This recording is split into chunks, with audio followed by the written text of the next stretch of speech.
गीता में श्री कृष्ण ने अर्जुन को बताया कि अच्छे लोगों के साथ हमेशा बुरा क्यों होता है, वहीं जो लोग बुरे कर्म करते हैं और अज्ञान की राह पर होते हैं वो खुशहाल दिखते हैं। श्री कृष्ण ने इसका जवाब गीता में दिया है। महसूस किया होगा कि जो लोग अच्छे कर्म करते हैं वो परेशान रहते हैं, वहीं जो बुरे कर्म करते हैं वो खुशी से रह रहे होते हैं।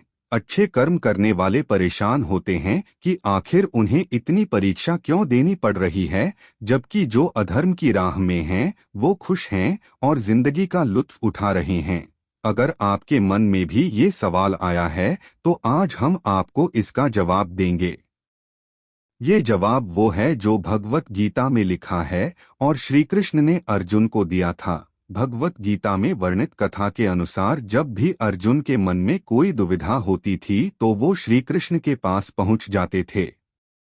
एक बार की बात है, अर्जुन ने भगवान श्री कृष्ण के समीप आकर कहा कि वो दुविधा में हैं और इसका जवाब वो श्री कृष्ण जी से ही चाहते हैं। श्री कृष्ण ने पूछा कि क्या सवाल है।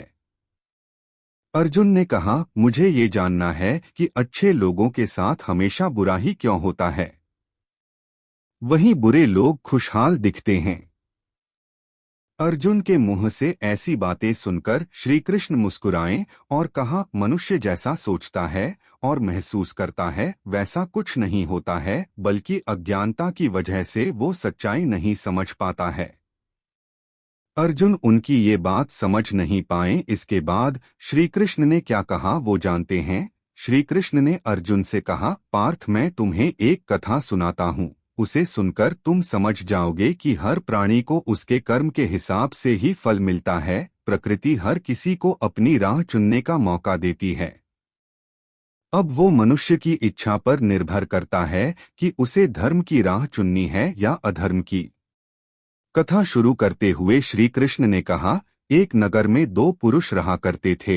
एक पुरुष व्यापारी था जिसके जीवन में धर्म की बहुत महत्ता थी। वो पूजा पाठ में यकीन रखता था। वो हर रोज मंदिर जाता था और दान धर्म भी करता था और हर रोज भगवान की पूजा करता था। वहीं दूसरा पुरुष बिल्कुल विपरीत था। वो हर रोज मंदिर तो जाता था लेकिन पूजा करने नहीं, बल्कि मंदिर के बाहर से जूते चप्पल चुराने। उसे दान और धर्म से कोई लेना देना नहीं था। समय बीतता गया और एक दिन बहुत जोर की बारिश हो रही थी। इस वजह से मंदिर में पुजारी के अलावा कोई नहीं था। ये बात जब दूसरे पुरुष को पता चली तो उसने कहा कि ये सही मौका है मंदिर का धन चुराने का। पंडित से नजर बचाकर उसने मंदिर का सारा धन चुरा लिया। उसी समय धर्म कर्म में विश्वास रखने वाला व्यक्ति भी मंदिर पहुंचा गया। तभी दुर्भाग्य से मंदिर के पुजारी ने उसे ही चोर समझ लिया और जोर जोर से चोर चोर चिल्लाने लगे। वहां लोगों की भीड़ एकत्र हो गई और उसे बहुत मारा पीटा। किसी तरह वो बचते बचाते वहां से निकला तो दुर्भाग्य ने उसका साथ वहां भी नहीं छोड़ा। मंदिर के बाहर वो एक गाड़ी से टकरा गया और घायल हो गया। फिर वो व्यापारी लंगड़ाते हुए घर जाने लगा तो रास्ते में उसकी मुलाकात उस पुरुष से हुई जिसने मंदिर से धन चुराया था। उसने कहा, आज तो मेरी किस्मत चमक गई, एक साथ इतना सारा धन मिल गया।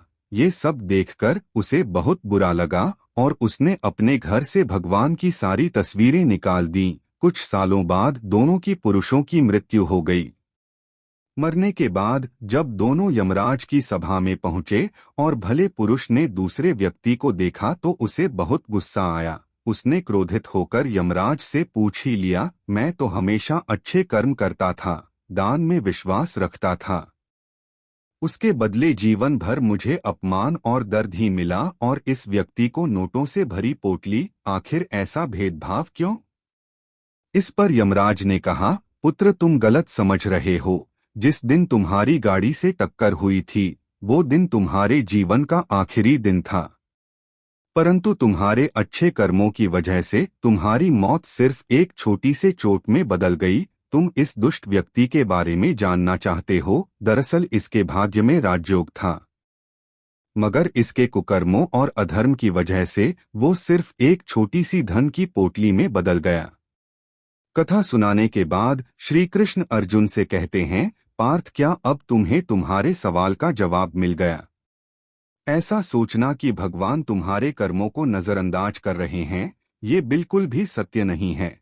भगवान हमें कब क्या किस रूप में दे रहा है, मनुष्य को समझ में नहीं आता है।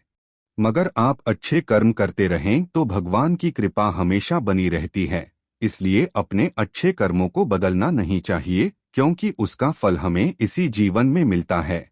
इसलिए मनुष्य का फर्ज है कि वो हमेशा अच्छे कर्म करते रहें।